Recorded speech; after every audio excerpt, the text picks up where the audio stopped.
The Gambia Police Force held a press briefing on Friday to address the recent wave of online scams that have targeted unsuspecting Gambians.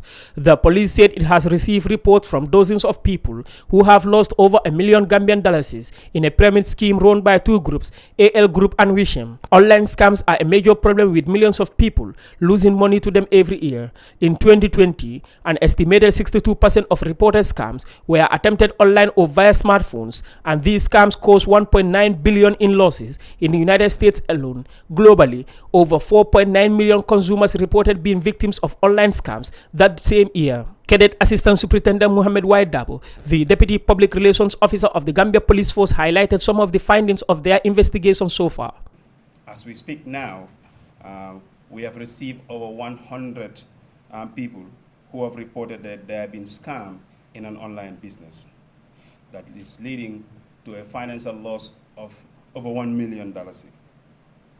The alleged scammers are not identified yet. In other words, the original alleged scammers are not identified yet. However, they operated in a pyramid scheme wherein they use Gambians as directors and managing directors so that they could conceal the identities and intentions and appear true to their unsuspecting victims.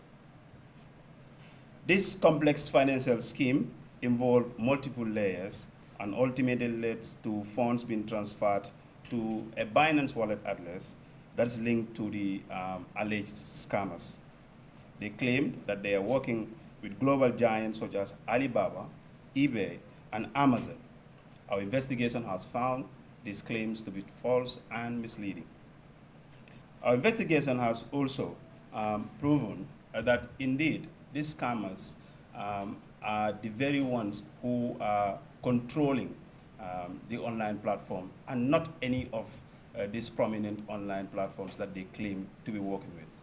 In fact, it has also proven that from eBay and some of the online platforms that we interacted with, that they do not have any mediator or a third-party player who is operating their businesses, such as the AL or the WISM. Cadet Assistant Superintendent Dabo further gives an account of how the suspected scammers were operating in the country. So progressively, there are people that are coming forward. We are expecting more people to come and report the incident of being scammed. And we are also expecting that we will receive probably more than $2 million or millions of dollars as it is assumed for now. What is even funny is that in this business, one person can register up to more than 5 people, and they will deposit a particular amount of money in an address that will be given to them with the expectation that they will be given a code. It is this code that they use to be monitoring transactions online. After, they'll be expecting a double of what they have already deposited or even more. It is true that the initial investors have already collected their profits. However, when more investments were done, these wallets were blocked and they could not access them. We're not able to identify any of the original creators of this wallet or these online businesses, but those who are representing them here are Gambians, and they are appointed in positions such as directors and managing directors. Right now, those people are cooperating with us in our investigation. The Deputy Police PRO said that the suspected scammers did not use banks to facilitate their transactions. That is what even makes it more dramatic because they're not dealing with banks. It's an online transaction, and they have their offices in Latrikunda and in Farafenye. The officials who are Gambians are appointed to these positions, such as manager, managing director or directors, so that they run the business on behalf of these scammers who are not even known to the people who are running the business. During our transactions with them, we realized that they don't know, they cannot recall, or they cannot remember when was the last time they even talked to these people facially, or it doesn't even exist at all. So testimonies from those questioning also reveal that they have 2 branches, and all of these branches, they appointed people, Gambian people. 3 people were arrested in Ratikunda and 2 are arrested in Farafenye. And now all of these people are with us, helping us with the investigation. Cadet Assistant Superintendent Dabo reiterated the Inspector General of Police request that Gambians should refrain from any fraudulent transaction. The Office of the Inspector General, we want to really make this call again, that citizens and residents of this country should all be careful and take the personal responsibility in their transactions in all forms and safe, including financial transactions.